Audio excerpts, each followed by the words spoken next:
Okay, welcome everybody to the special meeting for the Joint City Council and Planning Commission. Our mayor is zoomed in. She's not with us in person, but she is watching our every move. And if we need some expert advice, she's here for us. What we're going to do today is talk about the city land use code and the revisions that had to be made. Of course, with any living document, you're going to have to change things from time to time, and it seems like it's time to make some changes already. And a lot of it's housekeeping, and some of it is something that just needs to be done. And I think we'll just go ahead and turn it over to our expert, Rachel Marchbanks, and have her get us going.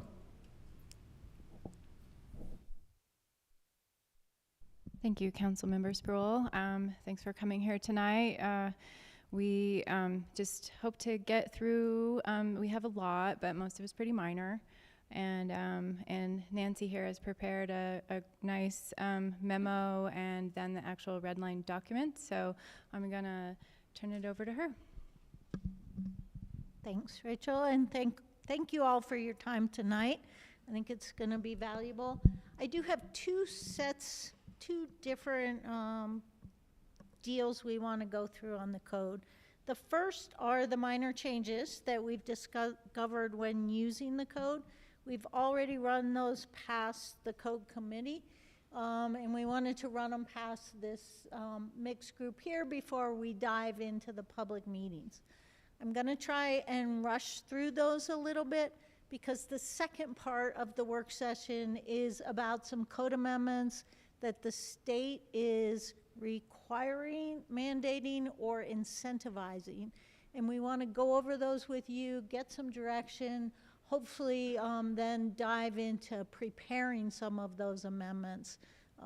And when we get to it, you'll see why, but there's a pretty significant incentive to complete one set of them before the end of this calendar year, which means we need to jump right into public hearings pretty soon if we go with that. So want to run that through with you. So I'm going to have to stand over here so I can read my own memo. And you should have it coming up in front of you, I believe. Oh, I should have taken that. So should we jump into it? There we go. So I'm assuming, hopefully, I'd really like to, I've got the red lines to pull up if you have questions on them, but Jason's timing me so we can cut me off and jump into the second set of the state recommended amendments after we get through this. So anyway, just thought I'd start. I think Dennis gave us a great introduction. As we've been using this code, we found some super minor things, typos, bad references, that kind of thing, and then a few other things that we maybe didn't make sense when we pulled them up or we'd like to change. So we want to run those through with you right now, tonight. Chapter 1 are two super minor changes. I won't pull them up unless you ask me to, but the first one was just an incorrect citation, set you to the wrong place. So we want to correct that. And then the second change in chapter 1 is a typo. Anyone want to go over those? Thank you. Chapter 2, the only change there, that is our definition section. It's really been pared down. Most of the definitions got pulled into the land use code in the chapters. So the ones that remain, the only one is that we want to change the definition slightly for affordable housing to meet some new state statute. Does anyone want to go over that? No. I see some shaking heads, no. Okay, maybe more of the meat of it. In chapter 3, we did find that that the side yard setback for residential units in the neighborhood business district was longer, wider than residential units in other districts, mostly because I think we forgot while we were doing that code that there are residential units in neighborhood business. So we've recommending that you make that match the same setback as other residential districts. That's all. So there's now a reference in neighborhood business to if it's residential, it's at 5 feet. And if it's commercial, it's 7 feet. Sound good? All right, now we'll get into a little bit more meat of it. If we go to table 3.4, I can pull that up if we want. First was simply a citation correction that brought you to the right section to discuss the requirements for accessory dwelling units. Next is a little bit more open-ended. Accessory dwelling units are permitted uses in almost all zones, except the RE zone, which is one house in Cortez, and the Central Business District. That is not necessarily a requirement from anyone, but we thought it made more sense to match and be consistent throughout the city. Central Business District, it really just didn't talk about accessory dwelling units because multifamily might be considered in the Central Business District, and single-family homes aren't a permitted use in the Central Business District, but we had people who have single-family homes, existing, legal non-conforming, in the Central Business District that asked, could I put in an accessory dwelling unit? And we kind of went, well, no, because they're not listed as a permitted use, but it probably makes sense to add them, so that's what we did. Make sense? Let me pull up this chapter 3, because it's easier to talk through looking at the chart. When we got to residential units, here's our change. So with the side yard setbacks in neighborhood business, we added 5 feet, 7 feet for commercial, and it goes to 5 feet for residential. And then quickly get to the chart because one of these days. So here's our change for accessory dwelling units. Then we noticed again that we added some new types of housing units, but they weren't allowed in all the districts. So for example, you could do townhomes in the commercial district. You could, with a conditional use permit, you could do single family detached in the commercial district, but you couldn't do duplexes. So we just added that in to make it more consistent. Same with cottage cluster, and just pulling down through here, it appeared the concept was to add more residential units into the commercial district, but for some reason it was sort of pick and choose different ones, so we basically added all of them in as potential conditional uses in the Central Business District. Modular homes we added into the RE district as a permitted use. Again, I think that was just something we missed the P in there. Let me go back to the memo because I'm going to have to jump around if I don't. Oh, there we go again. So that were those changes. With farmers markets, that when the farmers market came in, we noticed that in the text of the code, it talks about a temporary use permit, but it was listed as a permitted use. So I switched that to temporary use permit.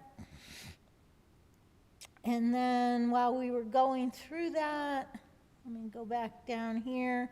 We noticed that flea markets that are sometimes similar to farmers markets as far as how they set up and operate, those also were listed as permitted uses. So we switched those to temporary uses also. The other change here came about as a recommendation from staff, where there was no definition for outdoor recreation or zones where it was listed, and this is things like parks and public uses. So we've added that in with some standards for that, and I'll go over that when we get to those. How am I doing?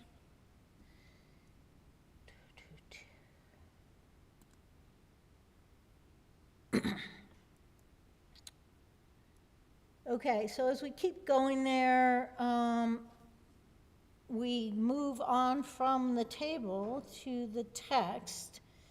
And again, I think I'll have this up to help you understand what changed. We had some discussion at the staff level. These are placeholders. I know as you're considering natural medicine, it's not recommended at this time, so. But you're gonna have to add something like that when you do it. So these are the use standards for accessory dwelling units. Current language, we were recommending, and this came about as a recommendation from the state. We weren't quite ready to bring you those changes, but the issue is that our current code says that either the single-family dwelling or the ADU must be occupied by the property owner, period. There was some discussion that how in the world are we ever going to enforce that? Should they move off? Should they move away? How will that actually work? So after some discussion and talking with the attorney, the recommendation is to add at the time of application for the ADU permit. So that's a time we can enforce it. Are they living on the property? It also helps, I think the concern with some people were that people might come in, or a corporation might come in, build a bunch of units, or, you know, and make it a commercial operation with the ADUs. In this way, it could only be, you know, you'd have to live there when you proposed it, so it would stop it from being this commercial corporate. I guess you could pick up and keep moving every year, but I think that would be weird. I have a question on that, because as I read this, as I'm interpreting it, it says that the actual property owner has to be dwelling in the ADU. So if they have a house that they're dwelling in and then they've got the ADU next to it, that makes no sense to me. So No, I think, well, we tried to write it to say either the single-family dwelling or the ADU must be occupied by the property owner at the time of application. Oh, you're right, they wouldn't be in the ADU yet. Good point. So, and the idea, I guess, well, someone help me with that language. We'll work on it. Wasn't the idea that they either They could they live in stayed? either The idea one. was that they stayed on the property. Yeah. Essentially. Yeah, In either one. so, I don't know, I'll talk to Pat and, maybe it does work the way it is. We could adjust it, instead of it being at the time of application, it could be at the time of permitting of the permit, because then the Yeah. ADU would be completed. yeah. Thank you. I have a question about the business district, permitting ADUs. And I was just wondering if we could change that to conditional, because we don't really allow any other housing. And I don't know where, I can't think of a property that has an actual house in the central business district. Okay. I mean, I don't, if everyone else, there are a couple on Washington Street that I've spoken to realtors that, Yeah, I think it should be permitted, because I mean, we do have some houses in the central business district, but also it's more of a down zoning than an up zoning. So I don't have as much of an issue with it that way. Anybody else want to weigh in? I mean, we can go, this has to all go to public. Yeah. So we're not making any decisions tonight, but directions Okay. helpful. So have you identified who the occupants can be For an ADU, for an ADU?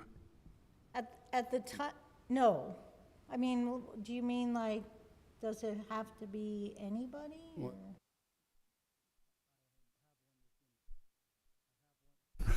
Have one that's in the county right now, but it can be used as a temporary rental for the summer, or I suppose it could be a permanent rental, or it could be used as an office if you worked at home. Right. Yeah, there aren't restrictions that way. It could be a family member, it could be a rental. I don't know what the other, When, from the council perspective, when we've talked about regulating short-term rentals, which is what that regulation would be, we've talked about it being separate from the land use code. It would just be a regular regulation from council regarding short-term rentals. well, there is a provision in there that does not allow short-term rental, so that's less than a month. So you could rent it for the summer. Where is that located at? When we go back right here to the use standards for accessory dwelling units, I thought we were going to avoid that as a council until a later date. I think that should not be in the land use at all. When we were, and this was prior to the land use code effort, but we specifically went through a process of ADUs and allowing them in more areas and adjusting the minimum size and some things like that. And when we went through that process, that's when folks decided that at that time they did not want ADUs to be short-term rentals. And then when the land use code process came up, the short-term rental discussion came up as well. And we decided as a group, if I recall, that we would talk about regulating short-term rentals as a separate discussion rather than pulling that into the land use code at that time. So this is kind of a prior effort to allow ADUs in areas of the city, and that carried over. there was absolutely some concern.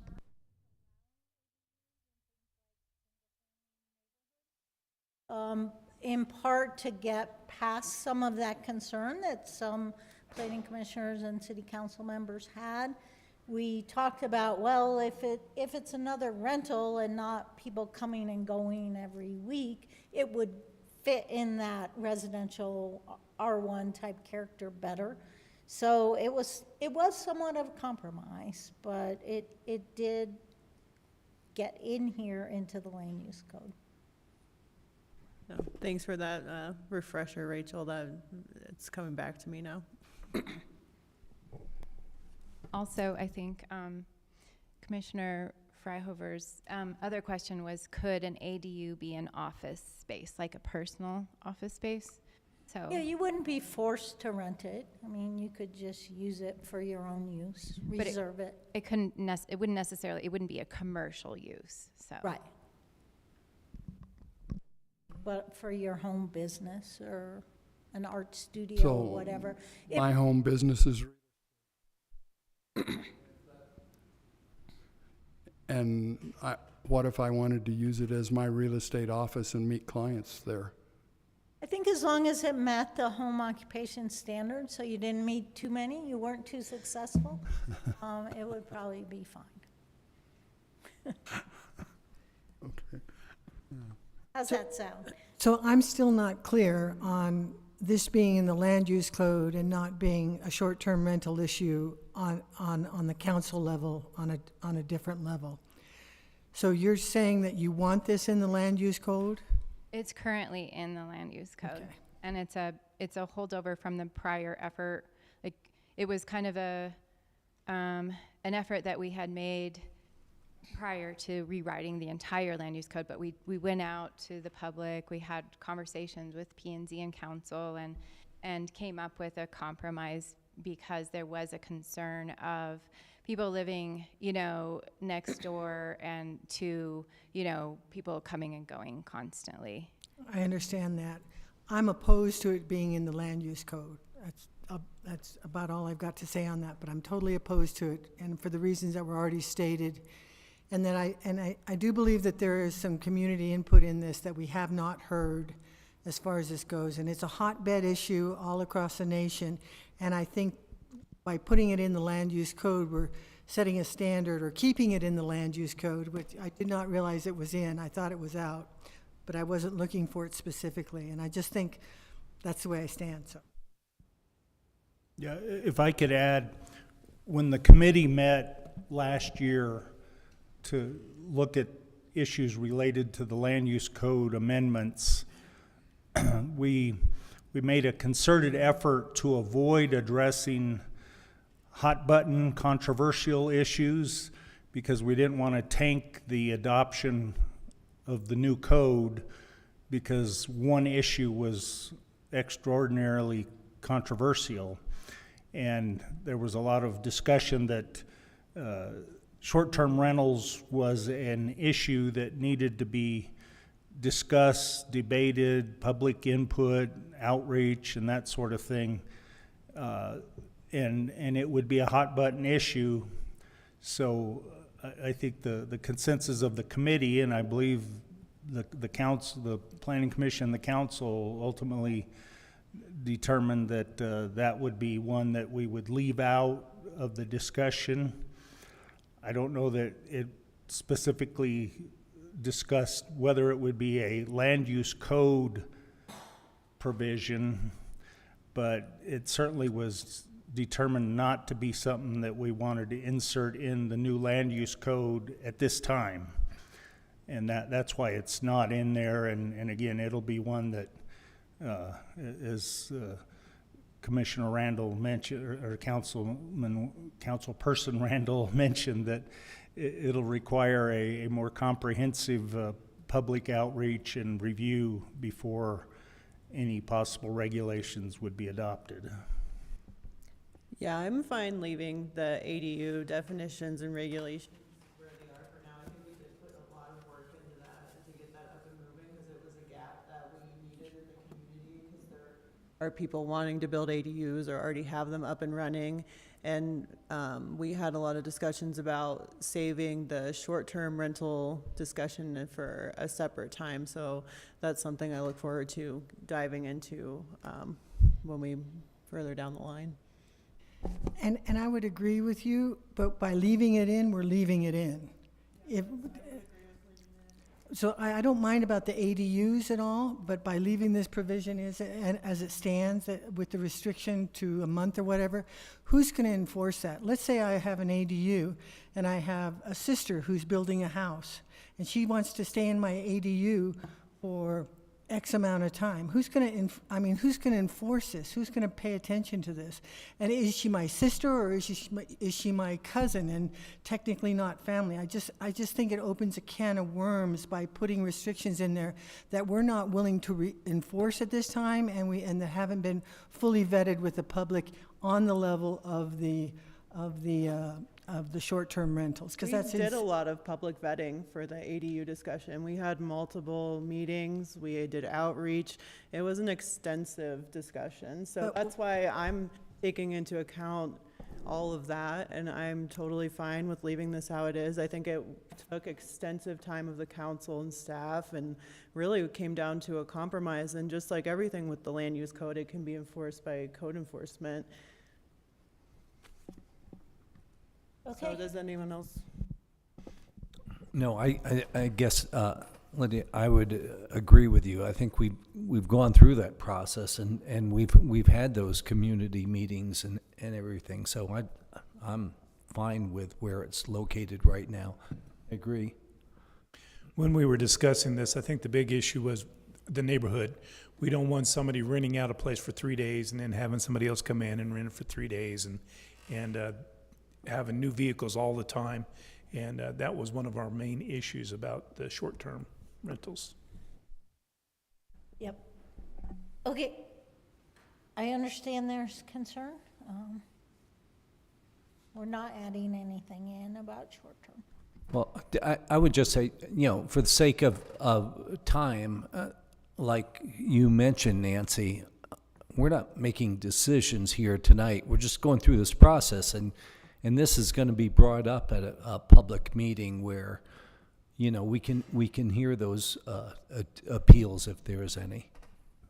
And just to kind of second on that, if in the future we were to adjust the short-term rental regulations and set regulations that were contrary to our current land use code, we would just have to make sure we change the land use code as part of that process to update that. So I think I'm fine with the way things are right now, and then if we make changes, we just know that we have to clean that up as well. Mm-hmm. I did have one question before we move too much further on. You mentioned the outdoor recreation, but you didn't mention the outdoor commercial recreation. And are you getting there, or okay? I didn't want to jump ahead. I wasn't sure if we were getting there or if we'd gone past it. Yeah, that's coming up. So the next one is under dwelling mixed use, and we just found some awkward definitions and use standards in there where I think you can see that it talks about certain properties can have different uses on the first floor, mixed use, and then one that said no commercial components required if not adjacent to the highways, which almost every commercial property in the city is. But we kind of went, it's not mixed use, it's just commercial. If there's, it's just residential if there's no.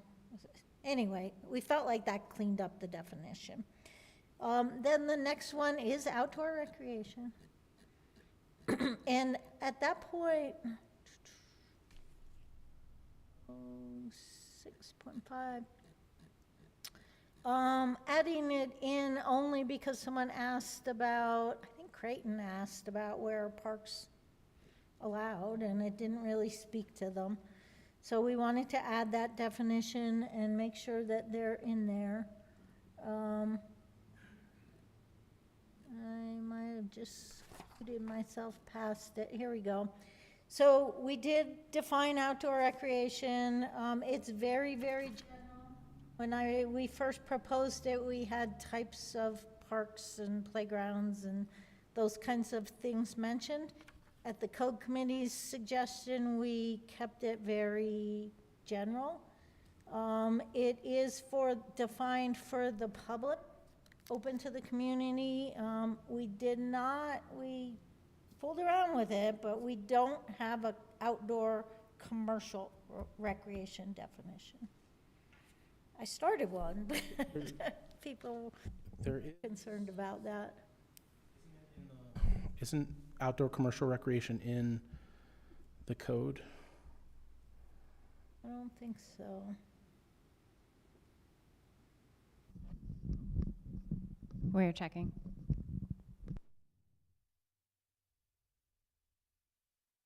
Because golf courses are listed as a listed use. We kind of talked about them, whether they might be mini golf or. So the code references outdoor commercial facilities as part of the definition of fitness clubs or recreation centers, private. So that's where it's currently sitting. That's the reference. I'm sorry, can you speak up, Jason? Yeah, sorry about that. It is outdoor commercial facilities are mentioned in regards to fitness clubs or recreation centers. That's where it's mentioned right now in the code. I don't see it anywhere else. So that. Want us to add that? The memo says it, but then it's not in the listing. That's why I think the code committee.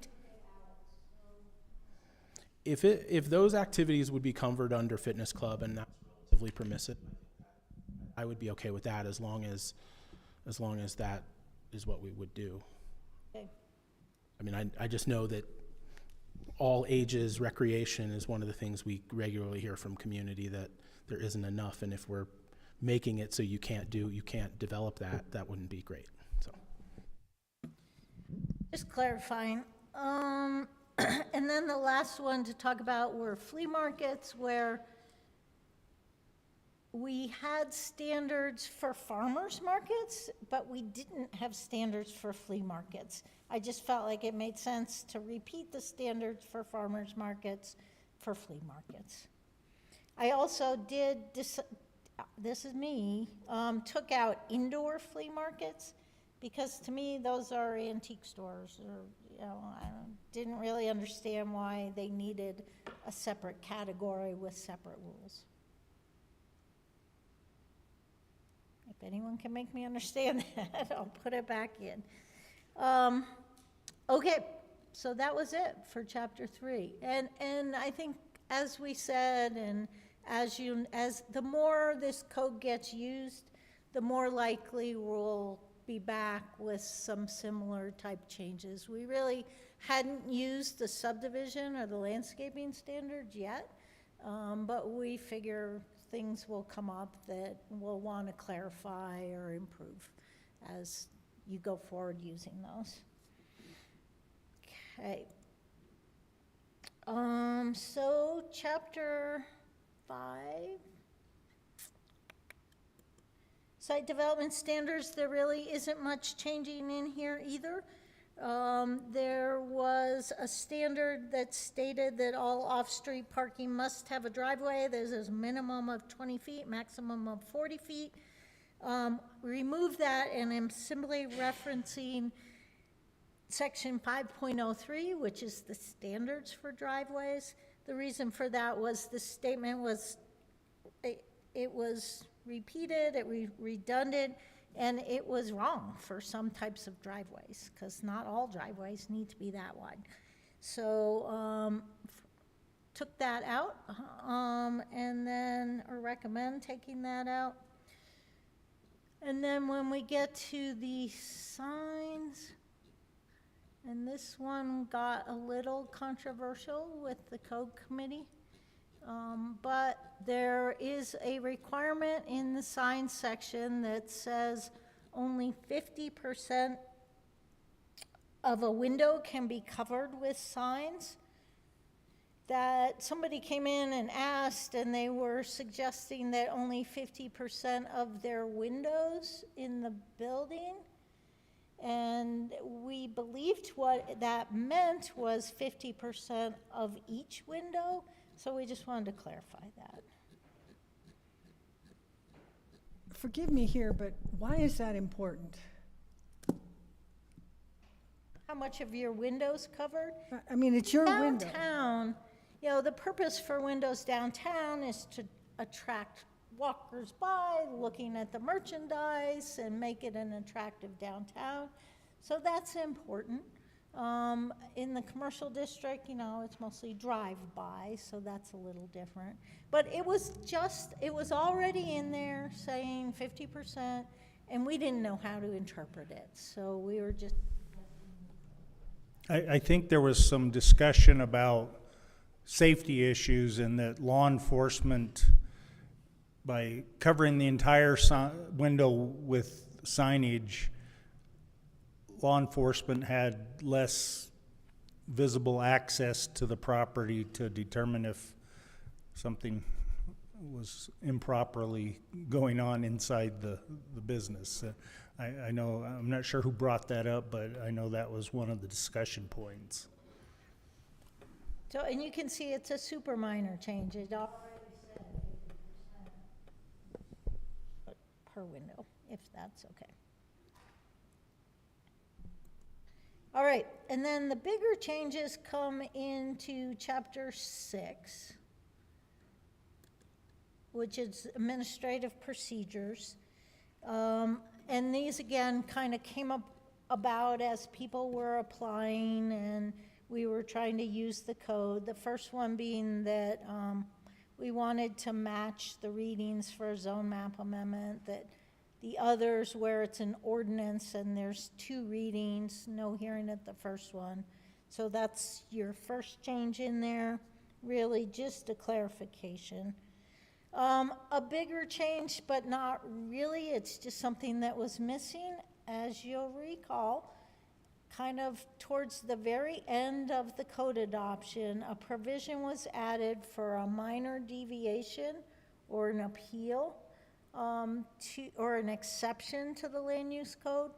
Because I think that got it added in towards the end, there wasn't really a process in the chart. So we're adding the process in the chart with a decision by the city council. Nancy, I don't know if you were going to come back to it, but I know we discussed adding the amendments for the minor deviation language into Chapter 4 as well. And you skipped from I did 3 not. to 5. Add that, we did not do that yet. Chapter 5 references Chapter 4, so we thought we were okay. Yeah, I would say just to be consistent, I mean, the language can be identical, but I think we're gonna bring to you some issues with this minor deviation. I think what you're gonna see is we're getting a lot of them, and we wanna make sure that you're okay with that, and that works well for the land use code. But I will, when we bring this back for public hearing, add it into Chapter 4 to be consistent. So I think you can also see in that chart that there were some missed references. It said Chapter 16, not 6, and then all of the references somehow got missed a little bit. And then we had to add a new one for the minor deviations. So that's what all that is in there.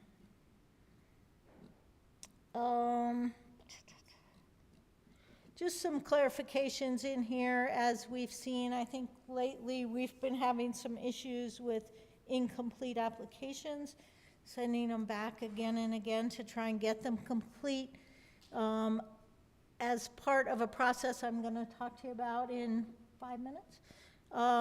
We've been going through our checklists and submittal requirements and finding that we want to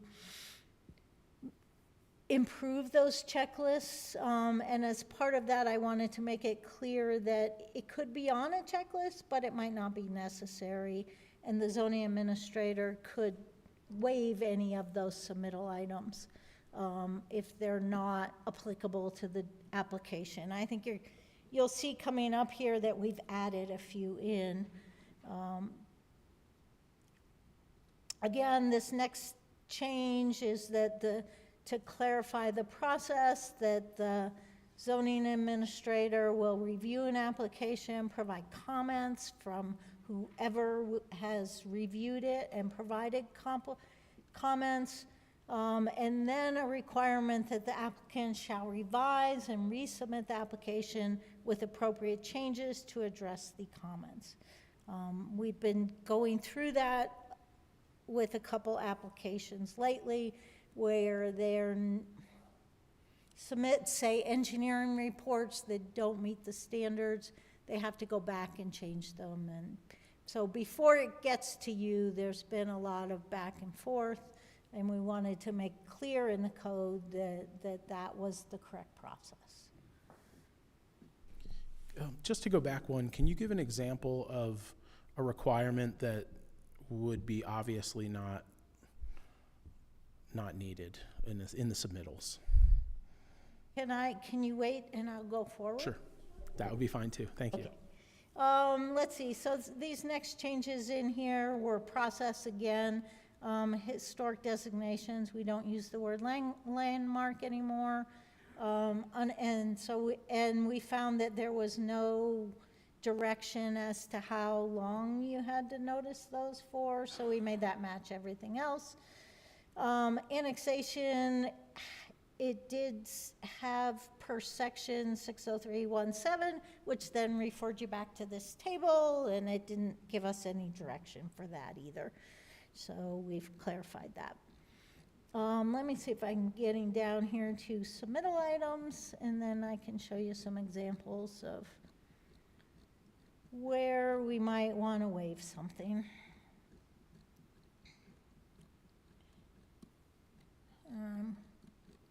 Hopefully almost done with going over these. Okay, so here's the submittal requirements for a site plan. I believe that's where I am. And we were just trying to match these submittal requirements to the actual code. And for example, the code requires a surface and subsurface soils report, but it wasn't on the list. So we're adding that. Code requires a traffic assessment. Didn't really give any guidance to that. So again, we've added that. An example of a site plan that maybe they're not doing any building, so they wouldn't need a soils report. Maybe it's direct to CDOT. The traffic assessment, we're just referencing CDOT requirements. They'll probably require a traffic assessment, but if you're adding a building but not adding any traffic, perhaps we would waive the traffic assessment at that point. Okay. My one concern, and maybe we could resolve it by making a notation of whatever item was waived by the administrator was waived by the administrator because it's not applicable. But my concern would be something comes to council, there's a community split about the project, and then the people who don't want the project say, why was the soils report, why was that not included? And then the explanation of why it's been waived. That's the one thing I worry about is the clarity of that. I mean, I think if they're not doing any building, I think it's fine to waive it, but I think we need some kind of notation that it's waived because of it's not applicable because there's no building here. Yeah. I don't want people to be having to do superfluous plans and charge, basically have soil reports and things that they have no business having to pay for. But I also don't want to have a point where we come to council and we have people in the community that are like, their application's not complete, why are you reviewing it? So that's what I want to ensure that we're careful about. And we're absolutely working, and I'm going to go over that in a little bit, on making our process so much more clear. There'll be a checklist for each application, and it'll be either checked or marked as waived with the initials of who waived it. So, yeah. Then, let's see, so that was preliminary plat. This is a final plat requirements. It had a requirement to put the use on your final plats. Those don't belong on a final plat. You don't want to speak to uses on a recorded subdivision plat, so we were recommending taking that out. This dedication certificate has not been followed in this manner. There was a list of requirements that spoke to the spouse, all sorts of requirements that if you follow the first part of the dedication certificate, which is all persons, firms, corporations owning an interest in the property shall be acknowledged, you don't have to say, and your spouse. It's just not necessary.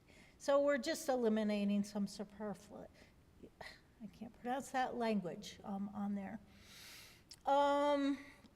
The other minor change on that only occurred because Ernie Manis was sitting next to me while I had some of this open, and he asked that we make sure to include that there's meets and bounds method under the description in the subdivision plat. I thought that was great, useful information, so we added that.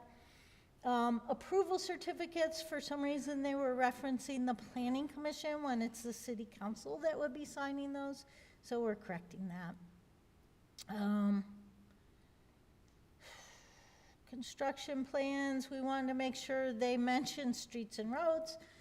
We definitely have some coming up issues where we don't have good plans for proposed new streets and roads. Want to make sure that was in there. And then zip through the rest of this if I can, because I really want to talk about the other issues that we're working on and need to be worked on. So the next one is site plans, where we were making some significant changes to the application. I know you've reviewed some of these recently. Under D and E, we're really just making that more clear.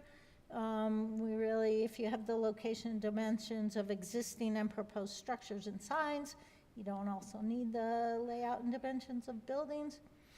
Some of those requirements, so H under there is talking about common open space, which you really would not have on a site plan, but you might on a subdivision, so we're eliminating that. I think, as you know, we've had lots of issues lately about paving and whether they're paving or not. So we suggested adding a paving plan, specifically indicate all areas proposed for surfacing and the type of surfacing proposed. So it might not be paving, but that they're proposing, but at least it will be clear to you as decision makers and to staff as to what exactly is proposed. Contours, the current code suggested a minimum of 10-foot intervals, which is not accurate enough to do a grading plan on. We're suggesting that those change to 2-foot intervals.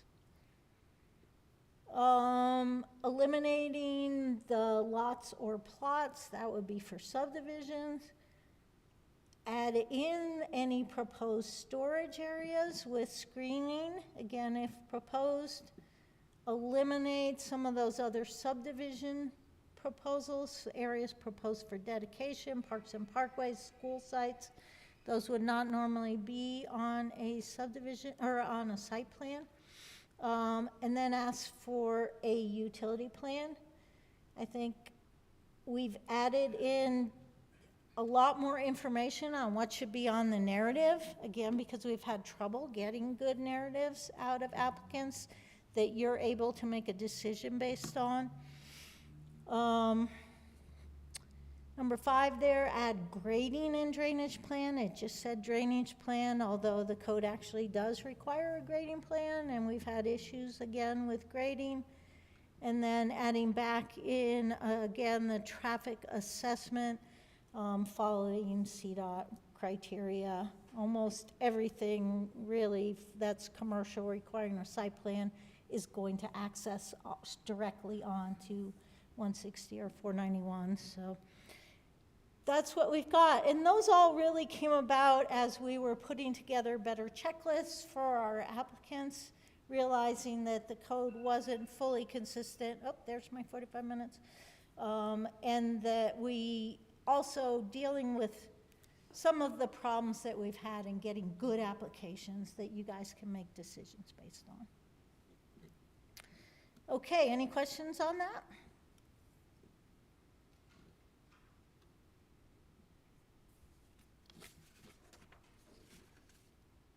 Nope. All right. So we'll be packaging those up and bringing them forward, probably to Planning Commission at your October meeting, and then following that up with City Council meetings, and those will need first and second readings. We haven't done a huge amount of public outreach on them. We felt really that these are typos and changes and just things that to process applications better. We did take it to the code committee that has some developers on it, and I think their input was very useful. Anyone add anything on that? I was just going to ask if we could make the red line available on the website as soon as possible, just so people have the longest amount. Yeah, great idea. And we also posted it as part of the agenda. We posted all the red line versions and the memo and everything.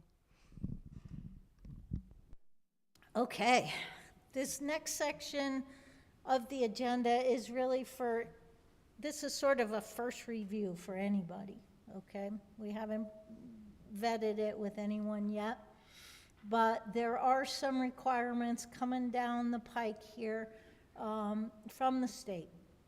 So I've sort of set them up based on the different changes that happened in 2024 and 2025 legislative sessions, and wanted to go over those with you just to gauge your support or not support, and hopefully take those through.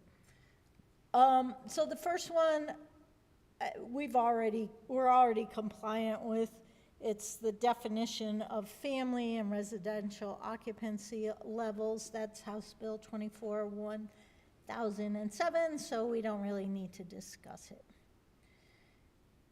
Senate Bill 25002 may be a little bit more controversial, and we need to discuss this. We do have a meeting tomorrow with the state, DOLA, to help us get a better understanding of it, but the wording in your memo there is direct from the legislation about what a municipality may and may not do, and it speaks to how you regulate factory-built structures. To some degree, we've moved towards compliance with this, in that modular structures are now allowed under this new code in all residential districts where site-built structures are. The question that we have for the state is how manufactured homes, how we have to comply with that. I believe, after reading them, the statute, that it's probably permissible if we allow manufactured homes in residential districts, if we require that they meet the same standards as a site-built home. So foundation, building code, snow load. I need to review that with the state, though. We'll be doing that tomorrow. If they say that we may need to make some code changes based on that. Nancy, maybe we should clarify the distinction between modular and manufactured, because I think in common usage, manufactured means modular, that manufactured homes are brought in sections and assembled on a foundation. Yeah, I guess I'd say modular homes are inclusive of manufactured. In other words, they're built in a factory. But modular is very different from manufactured homes. Yeah, I don't think in common usage that's the case, though. I think in our code, manufactured means trailer houses, that are built on that have wheels that can be put on a foundation. Correct. And modular refers to, I think, what generically are called manufactured homes. We have Most codes I've seen call manufactured homes. We're going to clarify this and bring it back to you. Yeah. I just want you to understand that some changes may be required based on that Senate bill that was passed in the last legislative session, okay? And we do, in Chapter 2, have a specific definition that differentiates modular from manufactured, but it may need to be adjusted. Yeah. All right, Proposition 123. So you guys opted in to Proposition 123, and have been working along with it. In order to stay compliant with the voluntary opt-in, the city needs to, and stay eligible for affordable housing grants and programs, the city is obligated to adopt a fast-track land use processing policy and regulations for qualified affordable housing projects. The city's process already meets the requirements, which are that the city must approve from the day that they receive a compliant application, complete application. It would need to be approved within 90 days of that submittal. Or denied. Or deny, yeah. You could deny. But, so many cities in the state are really struggling to meet that because their process is much slower. Cortez's process is much faster than that. And I looked it up. The most recent one we reviewed took less than 4 weeks from a complete submittal to Planning Commission approval. And that was Housing Solutions for the Southwest. They had a fourplex. And because it was only 4 units, it could stop at the Planning Commission. It was super fast. So good process here. But they do have some suggested revisions, and we're working on some suggested revisions with the state for you to consider. There's an incentive here. If you can adopt the fast track amendments prior to the end of this calendar year, December 31st, it makes the city eligible for a $50,000 grant from the state that can be used for additional code work, comprehensive plan amendments, other planning projects. So basically, you make the changes, they're willing to grant you $50,000. Changes aren't super necessary because you're already fast enough. But to make sure you're compliant, there'll be a resolution involved where you'll pass a resolution saying that you're willing to expedite the processing of any affordable projects that come forward. And here's they've also got some other ways that they're suggesting that you can comply with these expedited processing, fast track requirements. And let's go over what some of those are. One suggested, supported by the state, includes adding an incentives section to the code. And I've shown you an example of what that could be. For now, it could just apply to affordable projects. But it was kind of a cool little incentive section that in the future you could maybe expand it to projects that say create jobs, provide daycare, or other desirable projects for the community, whatever your priorities might be in trying to promote types of development. So it would be adding a new section called incentives awarded, and then say if you met the criteria, say for affordable housing, would be the first one, that there'd be expedited processing. And then we can talk about how you might do that. You might just say, if you're affordable, we'll put you through in 90 days. Or you could add some additional incentives for affordable housing. And I threw some ideas out here that the project includes no more than 10 or any number more than 4, which is where it is now. It would be reviewed and a decision to approve, deny, be made administratively, not have to go through the public process. And in this case, I made it even faster, to not 60 days instead of 90s. I think we should probably add in here the density bonuses that's already in the code. And then the state had suggested even that maybe you could increase height limits. I don't think that would be very effective in Cortez. They're already high enough. But anyway, there would be other ideas of how you might expedite the process, and then under B, can you increase the development potential? So I added in the height examples that they gave us.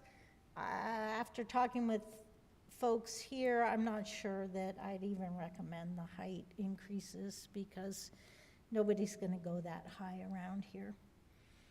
So I wanted you to see that. We're going to talk to the state tomorrow. Didn't want it to be a surprise that we're talking about doing this kind of thing.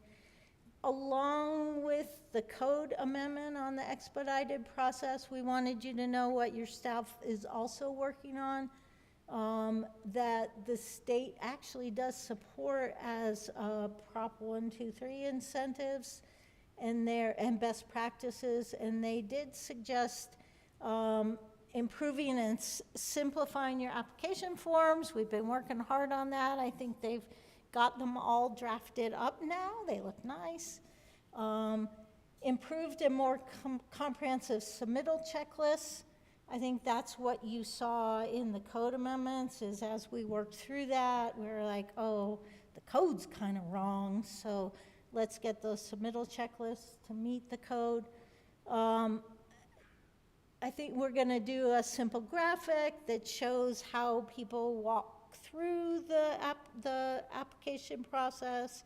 You know, you submit, goes to the agencies, goes to the planning commission, goes to the city council in a very simple graphic. And of course, that's different for each type of application.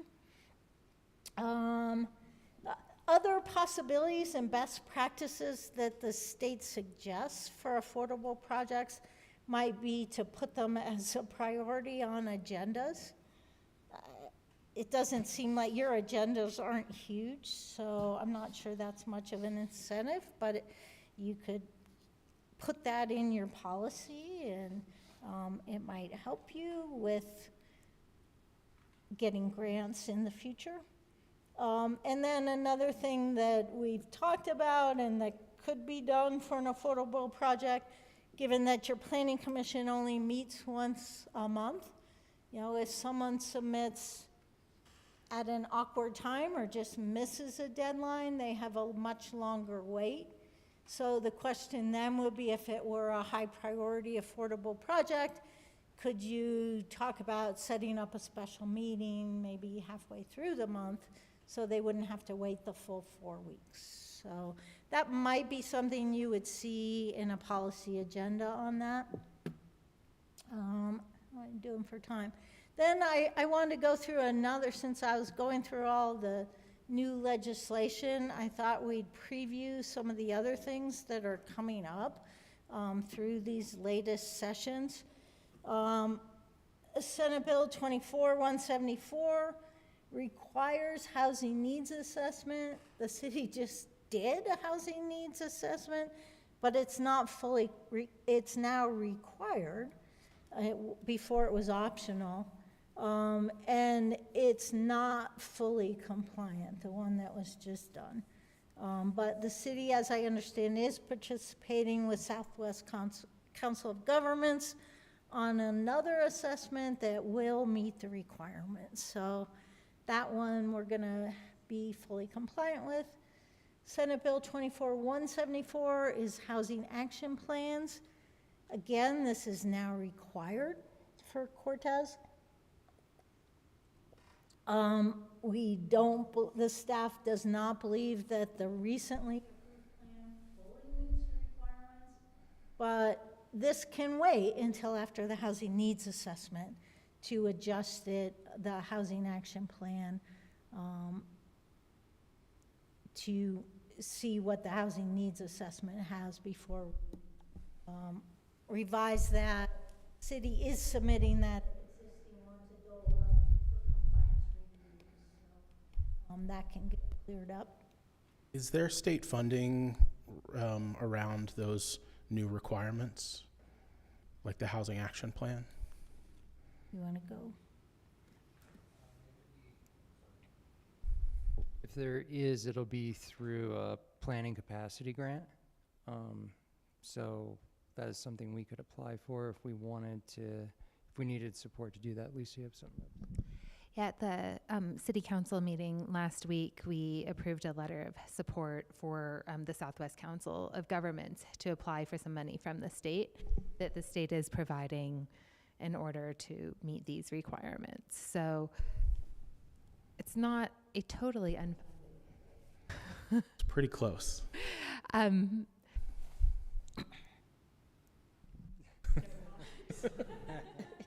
I just was raising that because of the concern about the amount of staff time and other time and money that we spend on all of these state requirements that they change every year, or it's not mandatory and then it is mandatory, and then they fund a housing plan, and then they a year later change it and say, oh, well, actually that doesn't meet our new requirements.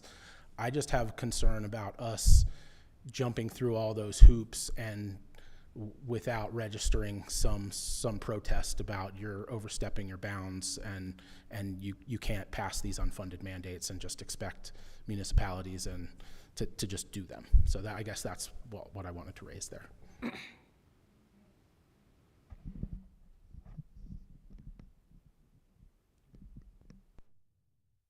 It is go, isn't it?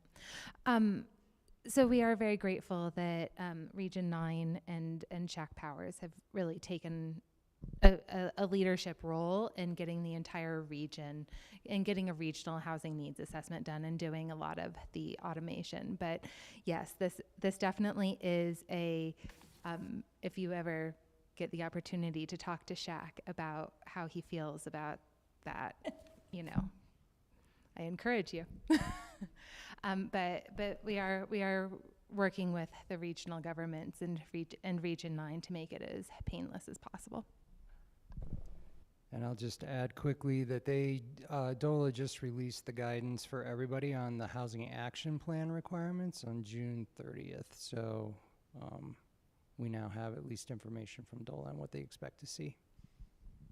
And the housing needs assessment, 50% of it was funded by CHAFA, and then for the housing action plan, that was funded as part of the IHOP grant. So yes, it was a lot of staff effort, but it certainly would be nice if they had some more funding to go along with the updates that they want us to make. And on that note of unfunded mandates, comprehensive plans, they are now required for Cortez. You have one. So gotten away with that for a while, but it was last looked at in 2008. So it is out of date. If you now update your comprehensive plan, you need to add a water supply element and a strategic growth element that were part of this Senate Bill 174. So I think you'll be looking at doing an update soon to your comprehensive plan. When it is updated, you will need to include that water supply element, which is a good idea. I mean, it needs policies for water conservation, et cetera.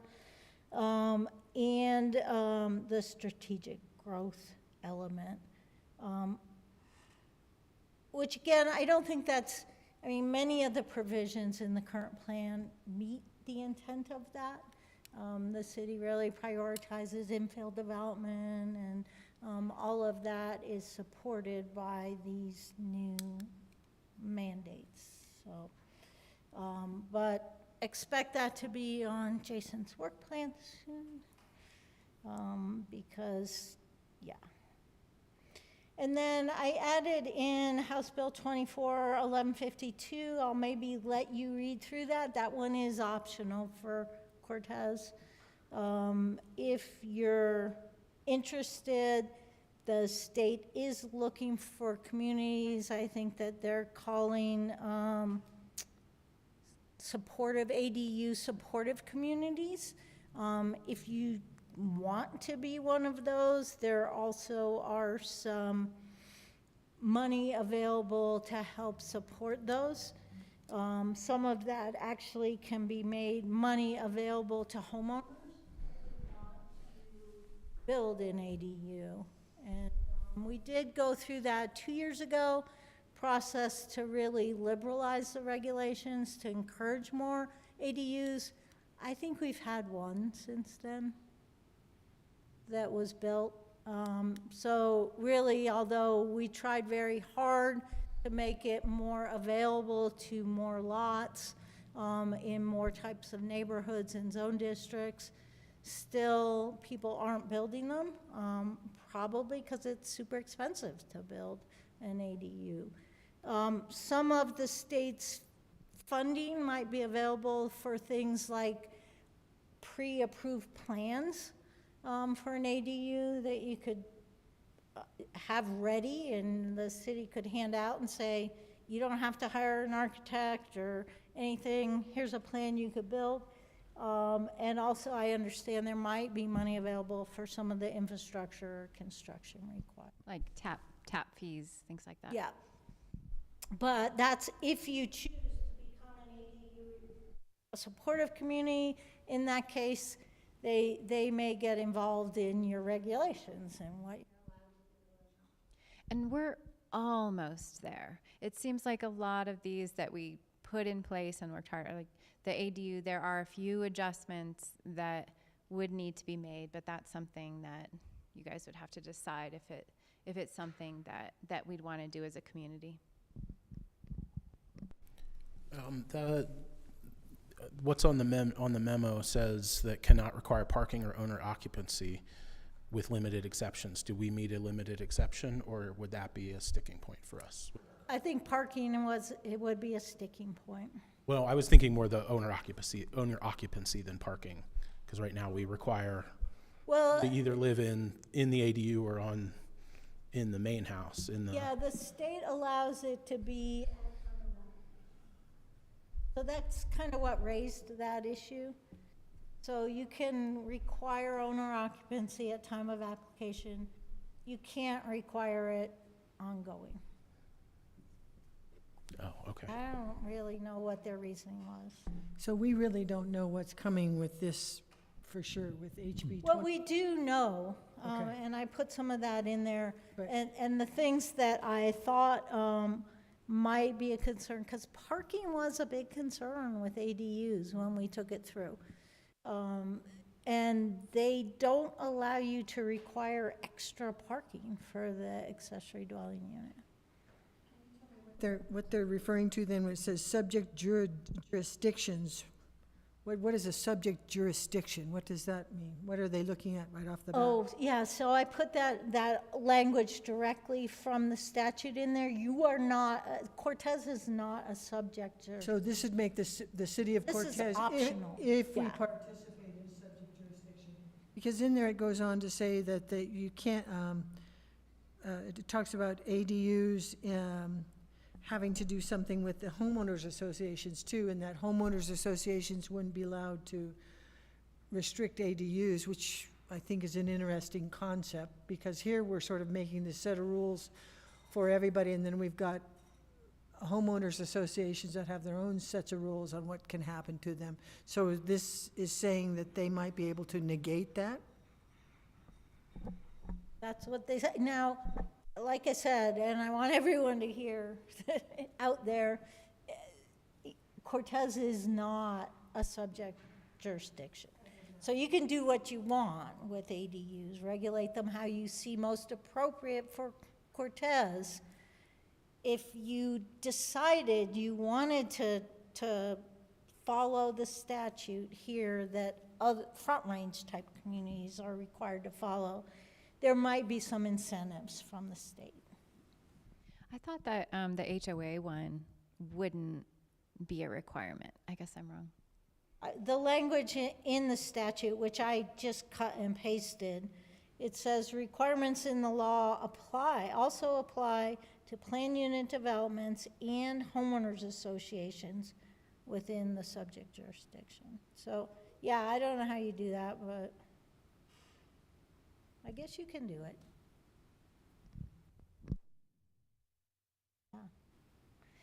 So I just wanted to sort of preview that. The expedited processing needs to, and I would assume you want to get the $50,000, which will be handed out. So if you're interested in pursuing the expedited processing, which again doesn't have any adverse repercussions for the city because you're already that fast, we would need to get that starting through the process and on agendas so that it could be fully adopted. Could it be a resolution as simple as Cortez meets and exceeds the state's fast track regulations and is eligible for this grant? I tried to ask the state that, and they said no, that they want to actually see it in the regulations. We are meeting with them tomorrow to preview some ideas that we had and see what they think about them. Yeah, they've given us a resolution that says for smaller communities, a sample, that already meet the, but they actually want code amendments. Can we make any changes contingent on on award? Oh, maybe. I mean, the thing is that, yes, your process is fast, but it's not codified that way. Okay? It doesn't say from time of submittal, staff will review it within 4 weeks. It's just what's happened. So that's why I think they want it codified in there. Seems like if we're already meeting that standard, we already have some incentives, we might as well capitalize on what we're already doing and pursue that. That was my thought, but I wanted to see if there was any concerns here. And my understanding is that it's just associated with the LPC grant that we already have, and that they'll just add it to that. There's not even an application process, is my understanding of it. The 50,000. The 50,000, that if you already have an existing LPC grant and you meet these requirements of getting the expedited review fast track policy in by December 31st, 2025, then this is the incentive, which is just huge. That's all I had. So if I don't hear any concerns, we will tee that expedited processing anyway up for as soon as we can get it. It'll probably be October in front of the Planning Commission. And then later in October, early November for City Council consideration. It may have gone over my head or I missed it, but is there a definition for affordable housing? Yes. And we have to revise ours slightly. Lisa, do you want to explain that to them? Because it uses acronyms that the regular people might not understand. So I need to pull up our exact definitions. So if you could give me about 14 seconds. I just sent it out as an email. So our current code says that affordable housing means housing that is affordable to a household with an income that is 80% or lower than the area median income for households that size. Developers will be required to provide assurances that the housing is and will remain affordable for at least 20 years. And workforce housing means housing that is affordable to a household with an income of and 120% of the area median income for households of that size. Developers will be required to provide assurances that the housing is and will remain affordable for at least 20 years. Those are what are in our current code, okay? And the state is requiring us to change it from having an affordable housing and workforce housing definition to having an affordable housing rental and an affordable housing homeownership requirements. And what we are proposing is that if, sorry, let me just look, make sure that I have this right. If the residential dwelling units are offered for sale, the sale price of the units shall be affordable to households earning no more than 100% of the area median income while spending not more than 30% of a household's monthly income. And for rental housing, if the residential dwelling units are rental units, the rental rate shall be affordable to households earning not more than 60% of the area median income while spending not more than 30% of the household's monthly income.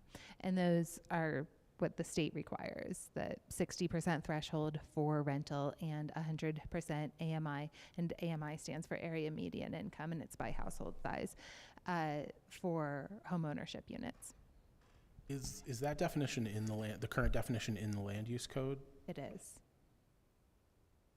would it be possible to pull that definition out of the land use code and have it, because otherwise every time that definition changes, we're gonna have to do an ordinance to change the land use code. Is it possible to just say affordable housing as defined by the city of Cortez, and then we define it separately by resolution? Because the state has already changed that, I don't even know how many times throughout the process. You know, it's been back and forth a lot. So if every time that changes, we have to do an ordinance and adjust our land use code, that might not be the best option.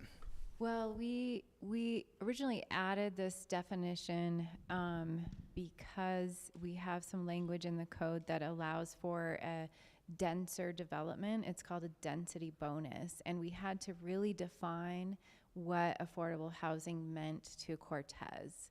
And so I do believe we need to have something a little more specific in the code. Hopefully they're not going to change it any further, but you know, I don't know. So if we change the definitions to match what they want right now for the state, it'll mean you're eligible for density bonus and expedited processing if you meet those definitions. I get it that they might change it, but.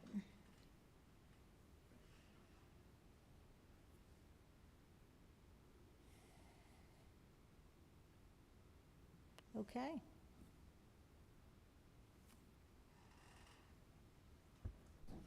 Okay, does anybody else have any questions before Nancy leaves us? No questions, but Nancy, I want to thank you so much for putting this together. There's a tremendous amount of work here, and I want to thank staff for making changes and things that, just wordsmithing everything, so greatly appreciated. It's a big group effort, so everyone that picks up that code makes suggestions. So. Okay, I think that's going to conclude on the land use code, unless somebody else has something they want to speak to us about. No? Okay, we're going to have a discussion on marijuana that we've been talking about. You all are more than welcome to stay, and if you have input, you can have some input if you'd like. But you want a break?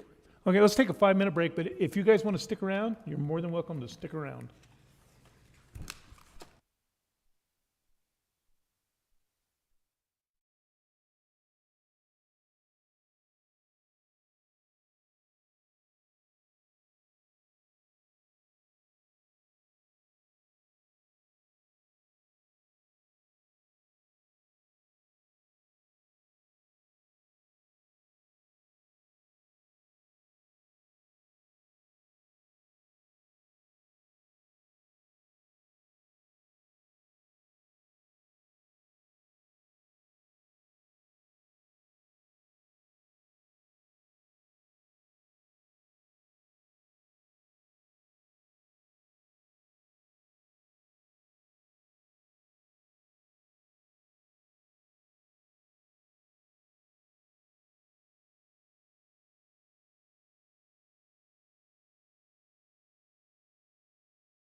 Started again with the workshop, and we're going to be discussing C on our agenda, which is the marijuana discussion. This is an ongoing discussion that we've been having at some workshops, and I think our city manager's got a presentation for us. Yes, Mayor and Council, and I'm waiting for it to come up on your screen. There it is. So I wanted to start, I've got two presentations for you, but I wanted to start with the question that came out with requesting some exhibits of what it looks like with the distance requirements as we discussed. So before I go into the maps here, and by the way, this was emailed out to you earlier, and if you did have a chance to look at it, it might help you a little bit, but if not, I've got it right here. But what we did was we utilized the city's GIS map and then took the measurement from the center of the marijuana outlet property and then just did a 1,500 foot radius. So we took, I've got it showing you big and it'll go small throughout here. Then these buffers were overlaid on the map, and then these other parcels are highlighted in these maps that show schools, primary care facilities, etc. And then all three maps have links to them that are provided with the subsequent slide that can be viewed for your convenience. That's why, another reason why I emailed that to you. So moving on, just quickly here, this is what, again, measured from the center of the marijuana outlet, and then in this case, 1,500 feet as the crow flies around us. So that's what that would look like based upon the suggested change in measurement. So I'll let you look at that and ask any questions that you have. And by the way, we can't really go less than 1,000 feet, but I will show you that in here.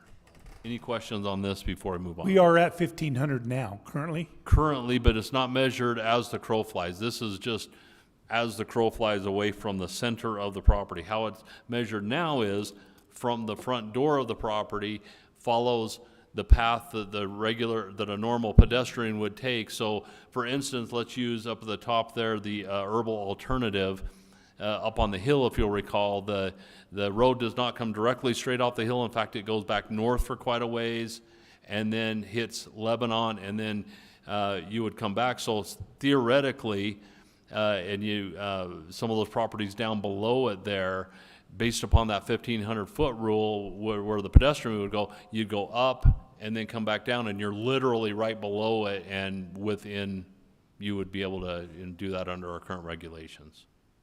That's the best example I've got for you. Any other questions on this one? I think the mayor has her hand up. Okay.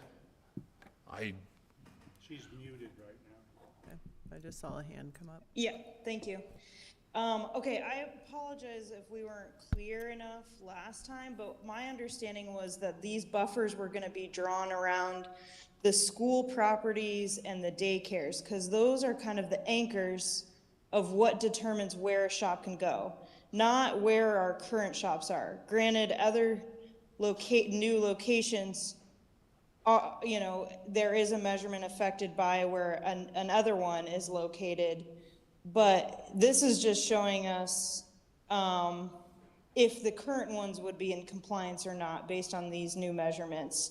I think we also wanted to see if we change the measurement, would it affect how many more can go in, or really how many can we sustain if we had decided to keep a 1,500 foot buffer, but it's as the crow flies.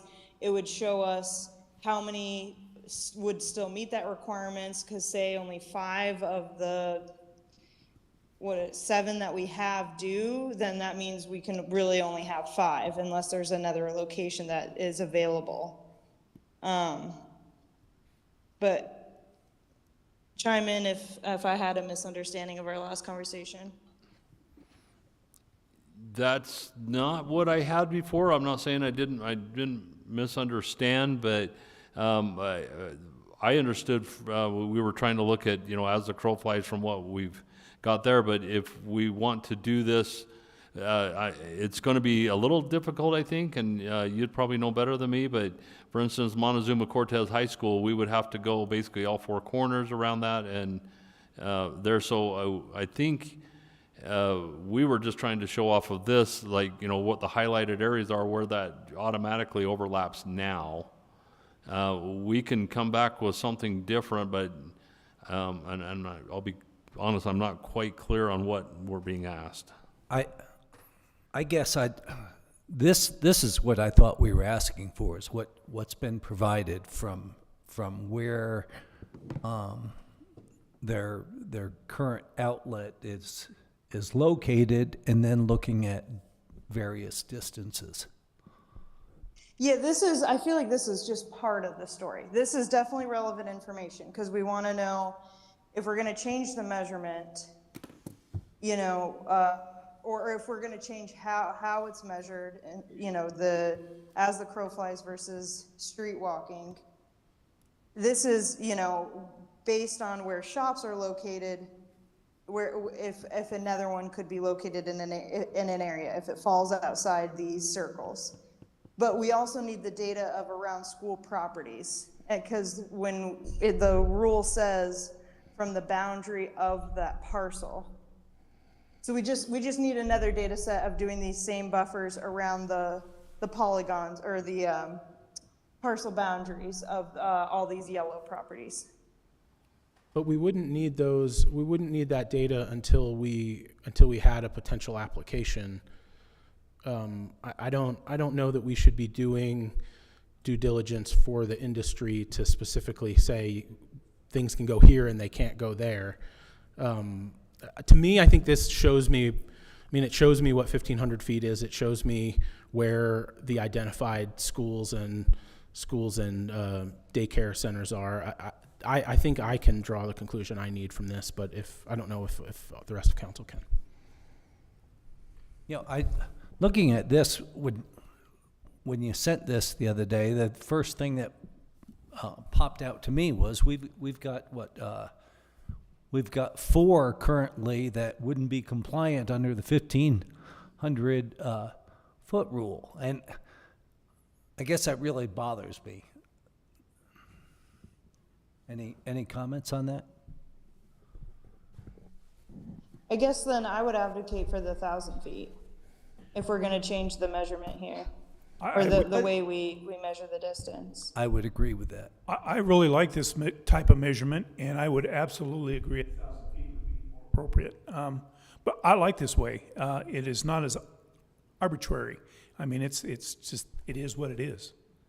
Yeah, I understand what you're saying, Mayor Medina. I also was thinking we get another kind of data set, but this is helpful enough for me to visualize this new way of measuring. And I think I agree that the 1,500 is probably too large with this measurement type, and I would advocate also for the 1,000 foot.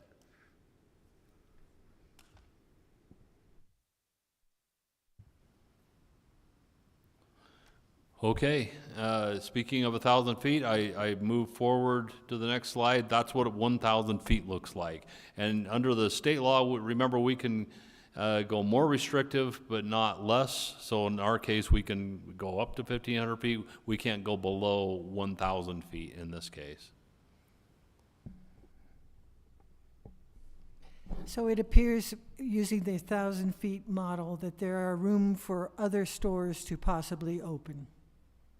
Correct. I can, yes, without disclosing where that is, I can tell you right now there's at least one under this. Keep in mind, under the current code, they're not allowed in residential zone districts. So a lot of the land within the city limits is zoned residential, and it's not open for development for these facilities. Yeah, and that other one, that other location, based upon this new kind of measurement, were we to go there, that very well may affect that. I haven't frankly kind of measured it outside of our current regulations. Current regulations, absolutely. There's 3 that I can see can go in. Under this, it's questionable, maybe one more. On the 1,000 foot, well, 1,000 or 15. I just had a question to clarify with council. Was council thinking 1,000 foot for all of the buffers from schools and daycares and as well as other stores? Because I can see from the others, I can see 1,000 foot buffer from another store, but I think we should keep the 1,500 foot from schools and daycares and other youth facilities.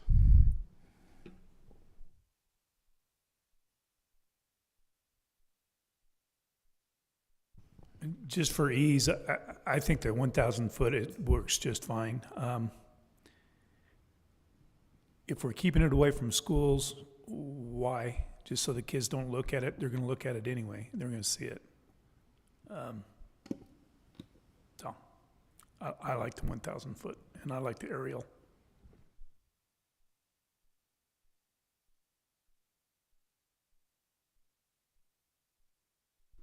Yeah, that's when I would want another visual because I don't think that it's us doing businesses' jobs. I think it's actually us knowing how our regulations work and where they're implemented, where they could be implemented. But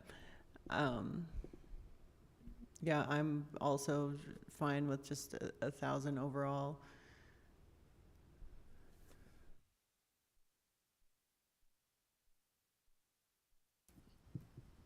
Okay, so we will shoot for, if I understand council correctly, 1,000 foot would be the new standard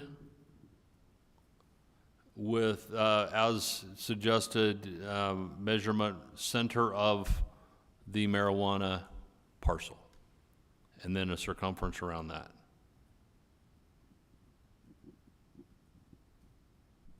Does this need to go in front of the public should we decide to do this? One more time, sir. Does this go in front of the public before we decide to do this for their input? Oh, absolutely, yeah.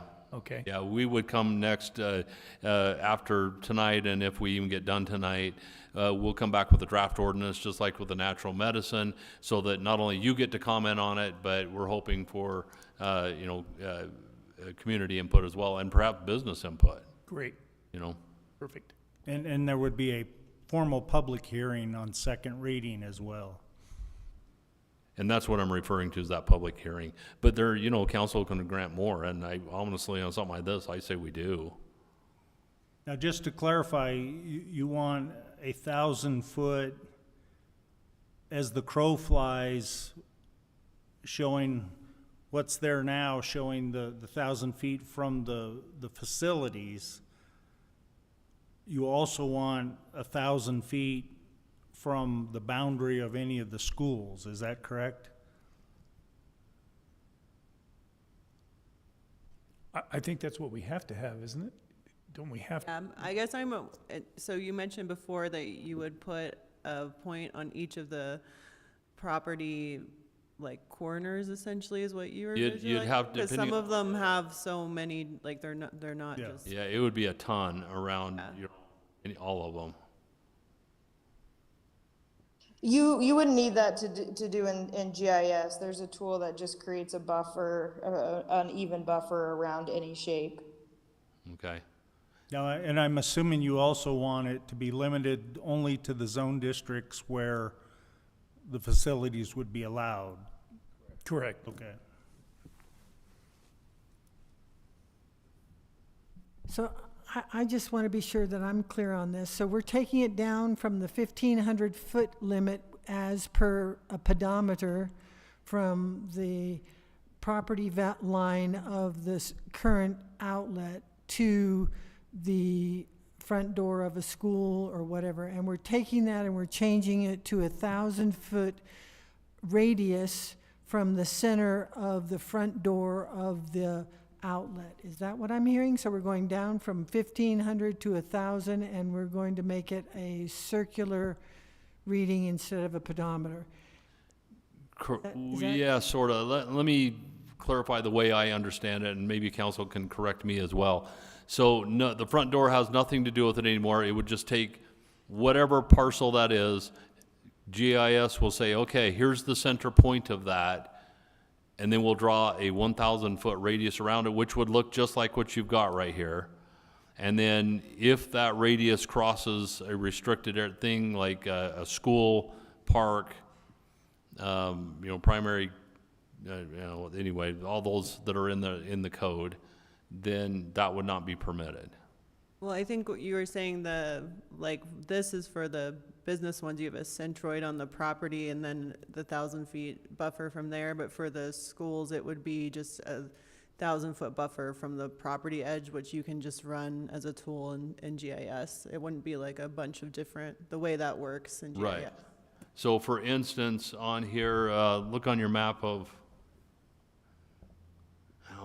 Durango Organics, it's one kind of right in the middle, so you see Park DeVita, and so on right there. Right below that is Durango Organics with the 1,000-foot buffer, and it slightly touches, if I'm seeing the map right, it looks like it just slightly intersects with Park DeVita. And under that scenario, then that one would not be allowed. Well, no, that's incorrect, because the marijuana statutes and our current code don't address parks. That issue of distance from parks applies to what was suggested for natural medicine, but currently we do not regulate a distance from a park. Only, there's a list, but it's schools, daycares, university, main campus of universities. I mean, but it doesn't address parks, so the park would not be a factor. Now, you can add that if you want. Well, what about the rec center and its playground days? Does that technically count then as like a children's daycare? I mean, there's a pre-K at the rec center now. Yeah, that's possible, but it wouldn't be the entire park, I don't think. I mean, if that's the parcel, wouldn't it be the entire Parque de Vida? I think that's the parcel. I think that's why it's yellow on the map, is the whole park is because of the rec center. Yeah, and honestly, I mean, we would have to peel that off, and I don't really want to go down a rabbit hole on it, but what I was really trying to do was just show an illustration of how that might work.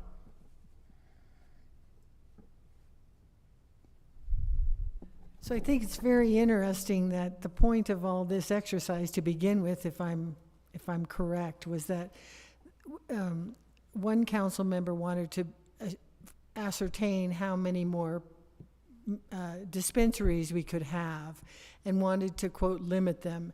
And what this has opened up, changing back, going into this 1,000-foot radius, is that there's probably more options available if you look at the downtown business district than we were looking at before. Am I wrong in that? Yeah, I think that council member isn't present tonight, but I think from my perspective, and I believe the mayor's perspective, we had more issue with the inaccuracy and inconsistency in our measurement and how we can be held legally accountable for that, and making that more unified and using modern technology. Totally confused then, I think. Thank you. And also there's the 1,500 foot measured by the way you walk on a street is not a straight line. So like from Herbal Alternative, you go down their long driveway, which cuts up north, east, and then you go down L or Lebanon, which goes south. So in that 1,500 foot difference, that could technically be closer just because their driveway is so long than this 1,000 foot like circular buffer. So we're just trying to increase the accuracy of their measurement and reduce human error. And staff supports that 100%. We want something that's more scientific, and to us, fair is fair. We just want to get it right and have an easy way to arrive at getting it right. I mean, I do have the concern that the community is going to misunderstand that by taking the regulation from 1,500 feet to 1,000 feet, that we are making more room for marijuana businesses in Cortez.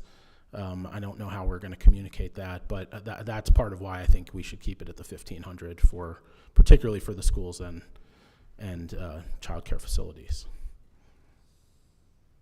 And I just switched back to what the 1,500 looks like since that was brought up. Because I don't think the intent, I mean, I think the intent is to use technology to make it a clearer definition, not to change the, not to change the distance to a shorter distance. I know it would be hard to have some people understand, but this could actually make it further from a location by doing it aerial, because your 1500 takes up a whole bunch of ins and outs when you're walking down the sidewalk. But if you do an aerial, it's a straight shot. It's hard to explain that it may make the distance further than closer. I mean, you can kind of see it in the map, Dennis, just even in the 1500 map of how those overlap now with the measuring in this different way versus with the 1,000 foot. I think the visual is a very powerful tool, but as always, I'm really open to public comment and hearing what other people in our community think about it. I would agree with Councilmember Dobry that I think that the 1,500 feet should be maintained. And I think that as far as the overlaps that we have, as far as the existing properties can be grandfathered in without any difficulty. So that would be my input there. I think right now we may have something we need to talk about in council. I think the workshop is kind of ran its course, and now we need to go on to council and make a decision because we have some very, it's everybody needs to have their say-so, and I think this is a good place to get our suggestions out and then bring them to council and make a decision. I agree with Mayor Pro Tem Spruill on that, especially looking at the time. But I find it very interesting, and I will say I see arguments on both sides from the community, because yes, you can say you're going to grandfather those businesses in, but you're going to have people that are going to argue that you've got 4 dispensaries that are not compliant under that new rule, and there's going to be issues there. So I see both sides on that one.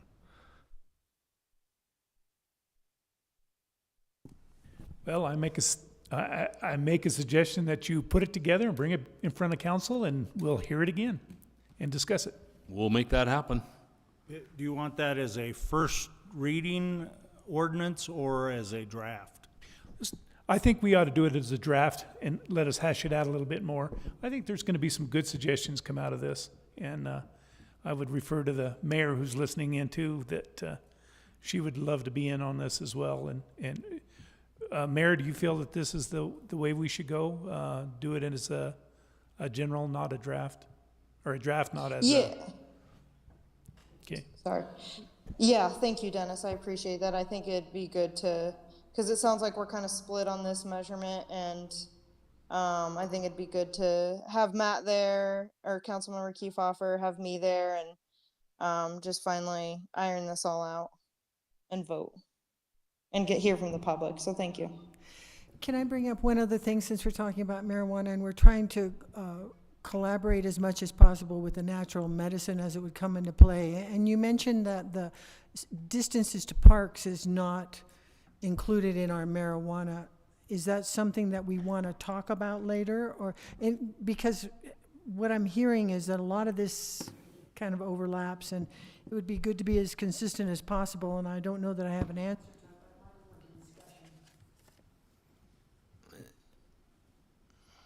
I think it's all worth a discussion. If it's on our minds, we need to discuss it. So we need to bring that up at the same time.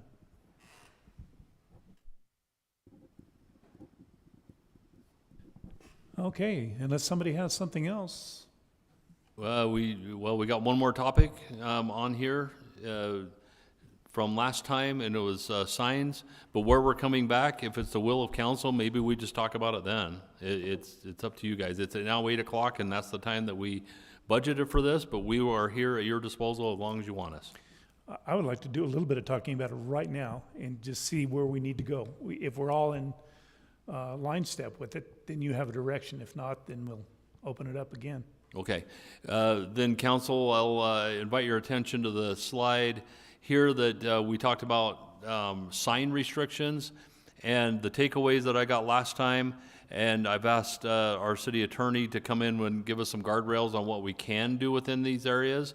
But first one would be restrictions on lighted or moving signs. So yeah, and I think it's important to point out that we have a three-tiered regulatory scheme for signs. The first tier is the state statute, and it has some regulations for advertising devices, and it talks about let's see, an advertising device cannot be larger than 150 square feet, and it must be located within 1,000 feet of an industrial or commercial building. So that's the state sign code. Now there are code of regulations that the state passes with specific reference to marijuana, and we looked at whether or not they can put banners up, portable banners, like, sometimes you see them stretched across the highway for a special event, or advertising at a ball game, on the ball fields or something like that. The state rule is that they cannot have those types of advertising signs unless they can have reliable evidence that 71.6% of the audience at the event is reasonably expected to be at least the age of 21.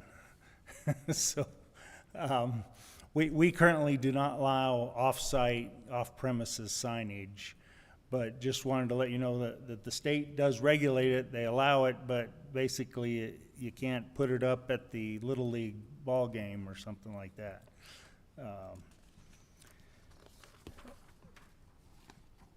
And I think it's kind of the purpose under the state regulation is, they say the basics and purpose for the rule includes that the constitutionally mandated regulatory scheme governing regulated marijuana businesses must include rules establishing restrictions on the advertising and display of marijuana and marijuana product, and must include requirements to prevent the sale or diversion of marijuana and marijuana product to minors. So that's kind of the focus of the state sign code with respect to marijuana. And I think that's been a lot of the discussion we have had as well. The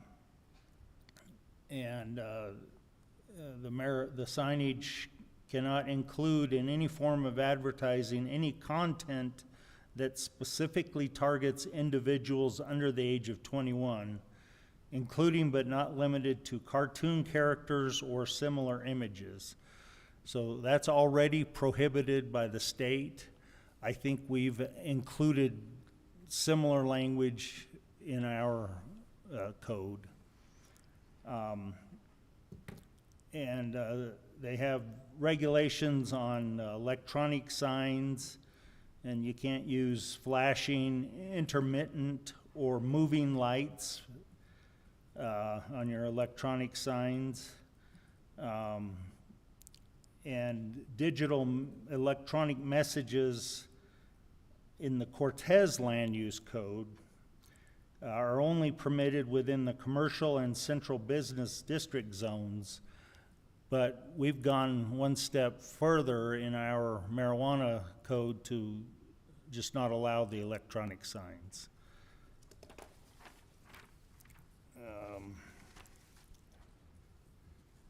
So under the state code,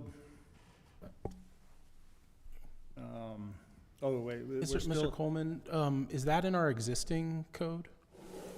The prohibition of well, our existing electronic code sign? says that we have a subsection that talks about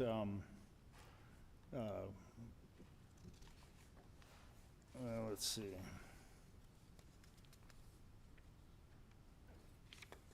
Actually, I think that's the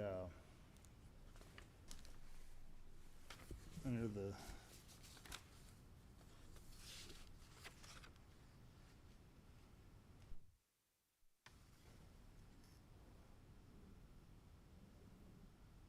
so we define, we do allow illuminated signs, but in our marijuana code, I guess we don't allow, that's been one of the discussed proposals, amendments that we've talked about. According to our land use code, we can't have signs that are illuminated. Well, I'm sorry, it goes on to say that could be confused with a traffic control device. Traffic, yeah, it can't look like it's a directional or traffic code sign. And of course, the state marijuana code says that signage for marijuana has to comply with the state sign code.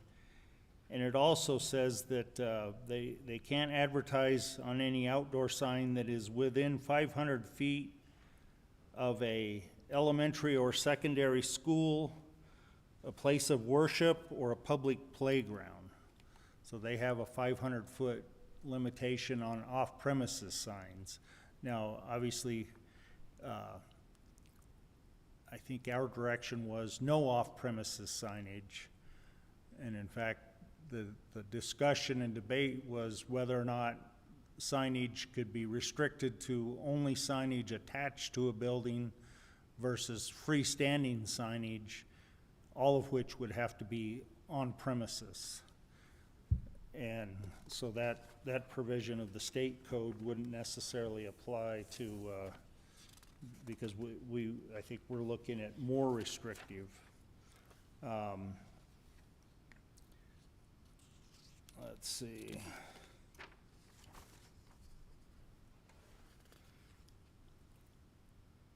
And of course, for signage that's prohibited under the city code, you can't have signs that consist of spray painting on any temporary or permanent surface. It can't consist of ribbon streamers, strings of light bulbs, spinners, or similarly moving devices. Feather flag signs, and those are the ones that wave in the wind, they're only permitted as temporary signs, and I think there was some discussion about some of the businesses, they're part of their permanent signage, and obviously that's a code enforcement issue. Signs that have a moving part or are portable or wheeled are prohibited. And that's not just marijuana, but that's the total city sign code.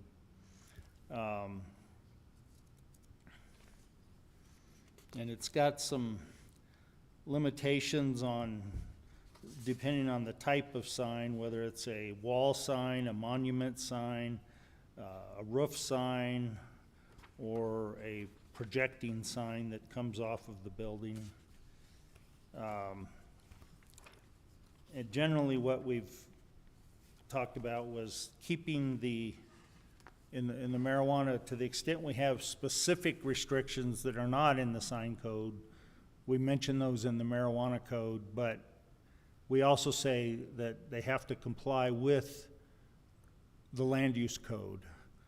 So if we don't mention them in the marijuana code, as long as we have that provision that says they have to comply with the land use code, then all of the restrictions in the land use code would apply.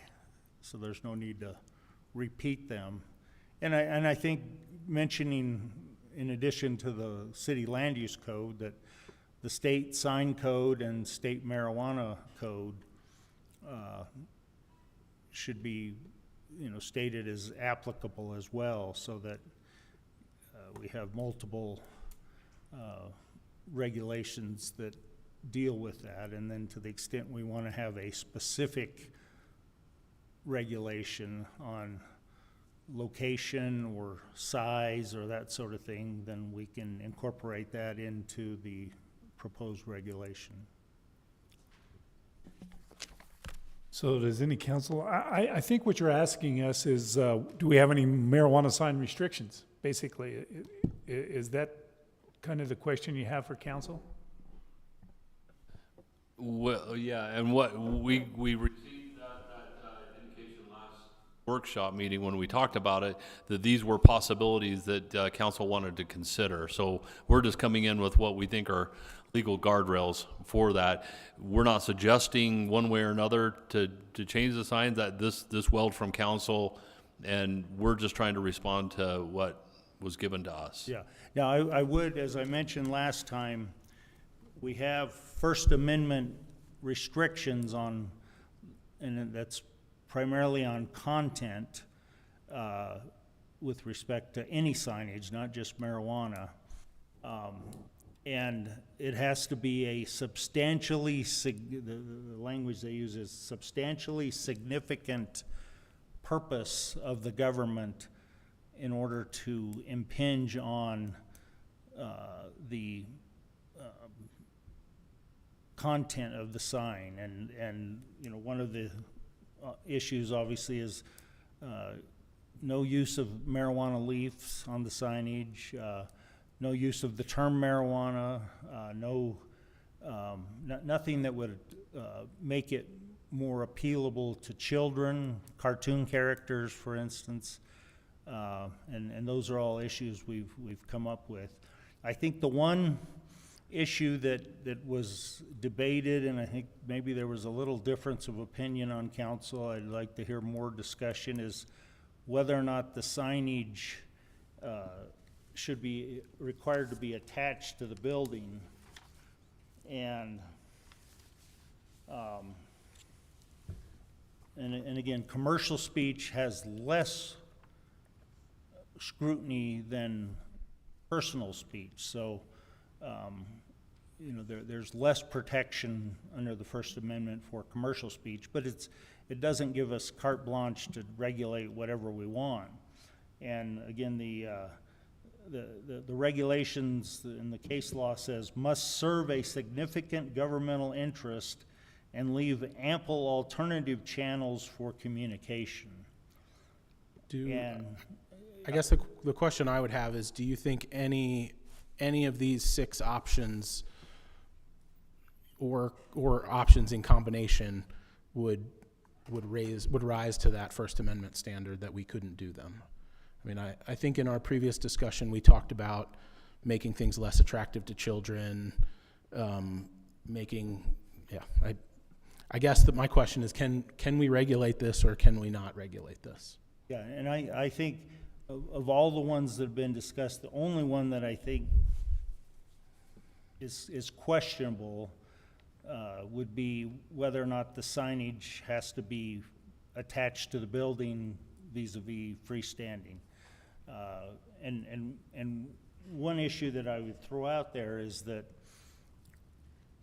we don't, if the concern is that it would be a health safety issue, there are other uses outside of the marijuana code that are not regulated in that regard, that might be equally or more dangerous if they, we don't regulate them being freestanding.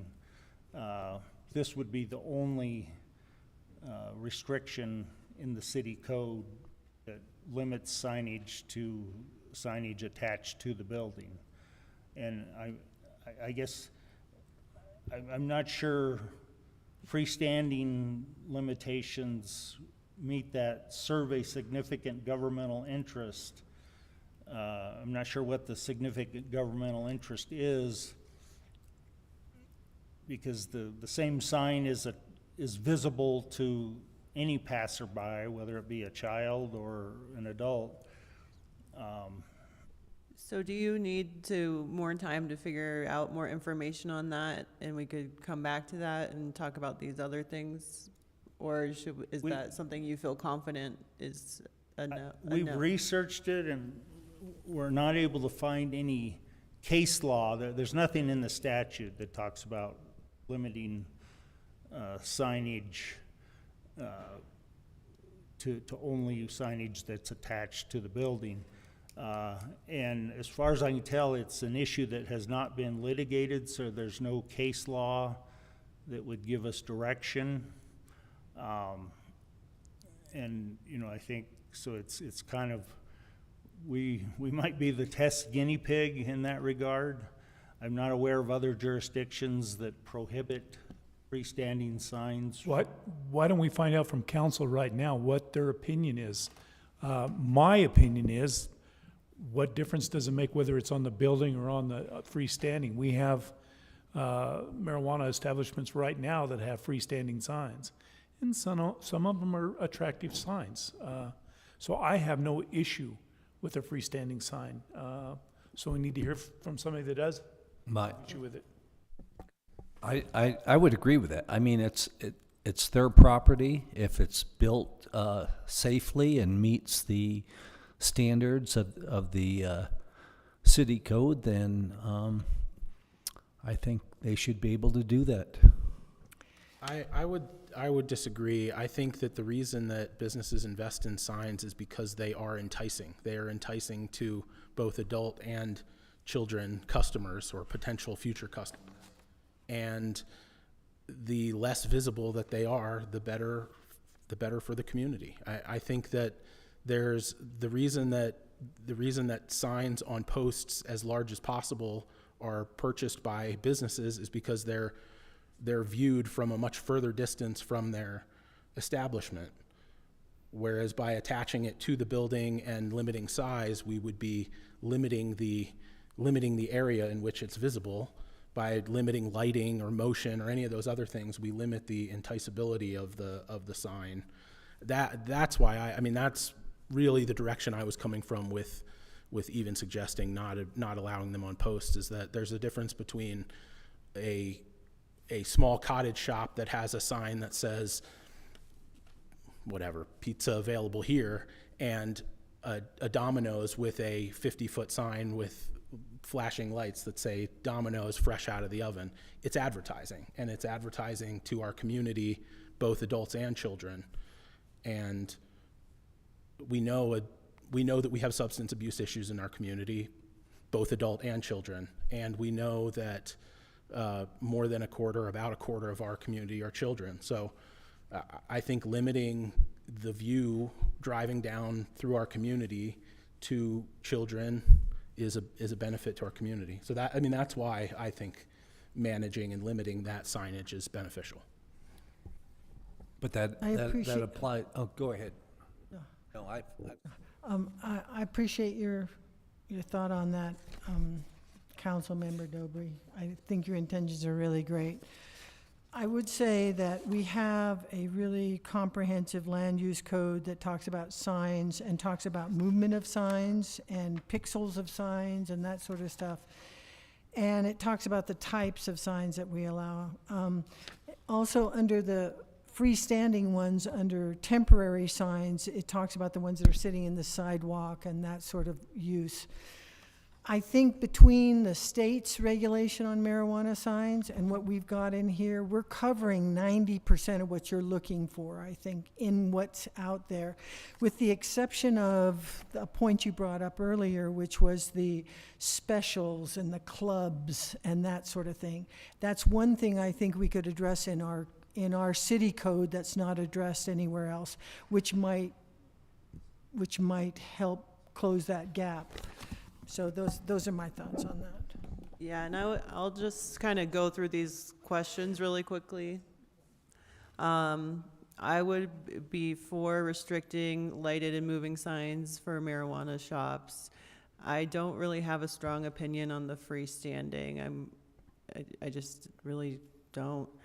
I obviously wouldn't want signs that attracts children. I think maybe a compromise on the freestanding is to use the size limitation for those, and maybe having a lesser size limitation for the freestanding and store signs for the marijuana signs. I agree with limiting the no signage for sales and discounts.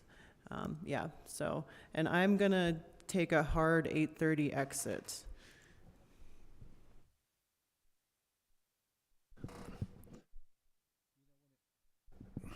When it mentions signs must not attract the interest of children, I think we all agree in that.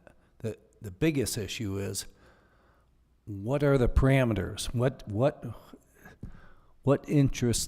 What things interest children? Because boy, you're going to go through, what interests one child is not going to interest another. So I think if we're going to go down that route, it's got to be very well defined, and that's going to be difficult. What I feel like we keep talking about these things and not really getting anywhere is sort of where I'm feeling at this point. It seems like some things we've talked about before that it seemed like we were in agreement on were like restricting the lighting and moving signs, and the promotions, clubs, and discounts. Yeah, are those things people feel supportive of restricting? It seems like there's some other pieces that keep derailing everything.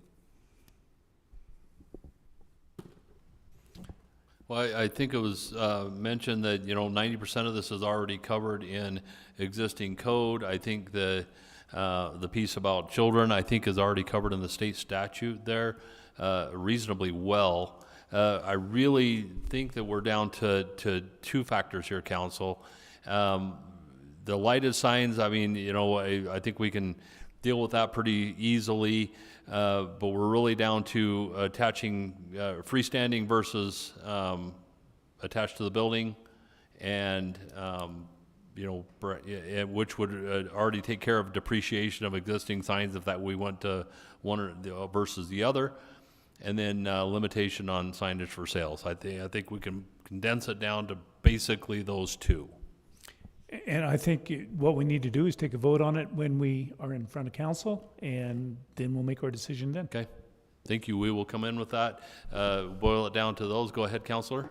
I had one question regarding that I didn't find the answer to in our land use code, and that was, these blow-up dolls you see that go like this, like crazy on the by the car wash. She's got one of those.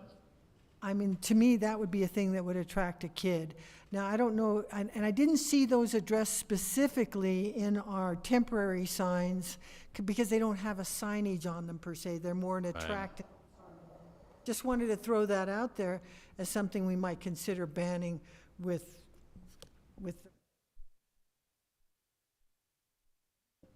Yeah, and like an animated sign, and yeah, I think that would be, yeah. Mm-hmm. We can incorporate that in. Yeah, one of our marijuana facilities is using one right now. They're using one. South Broadway. Mm-hmm. I think we've kind of beat this to death, and I think everybody's kind of wanting to go home. So, unless we got three more things, Council. 3 more things. I'm sorry, I shouldn't have done that. Bad joke too early. Not even funny. Mayor, do you have anything you want to add? No, I think she gave up on us too. Okay, let's go ahead and adjourn this special session, and we'll call it a night. Thank you, Council.